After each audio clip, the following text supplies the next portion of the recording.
en mai 2020. En pleine nuit, ça cogne sur la carrosserie de mon van, parce que je suis en voyage en van aménagé. Et là, j'ai tout de suite des armes braquées sur moi. Et là, je ne le sais pas encore, mais c'est le début d'un très très long combat.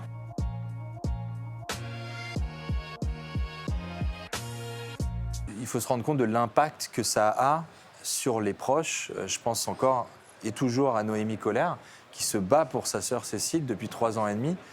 C'est l'impact que ça a sur leur vie. En l'occurrence, ma sœur, c'était sur sa vie de femme, sur sa vie de couple. Et voilà, ça, c'est insupportable. Et il faut le mettre en avant aussi, évidemment. Est-ce que tu peux nous raconter très précisément quels sont tous les éléments un peu concrets qui sont à régler en dehors de cette charge de porter médiatiquement la parole des otages? Moi, j'arrive à certaines limitations aussi dans mes connaissances, mais je pense notamment au statut d'aidant pour Noémie, qui a dû, par exemple, arrêter son travail parce que la charge médiatique, étatique était extrêmement lourde et elle ne pouvait pas faire les deux.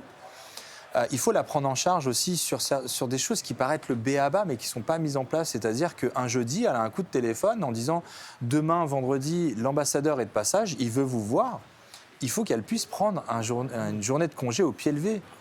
Il faut qu'elle puisse se payer un billet de train au pied levé et potentiellement une nuit d'hôtel. Tout ça, ce n'est pas pris en charge par le ministère des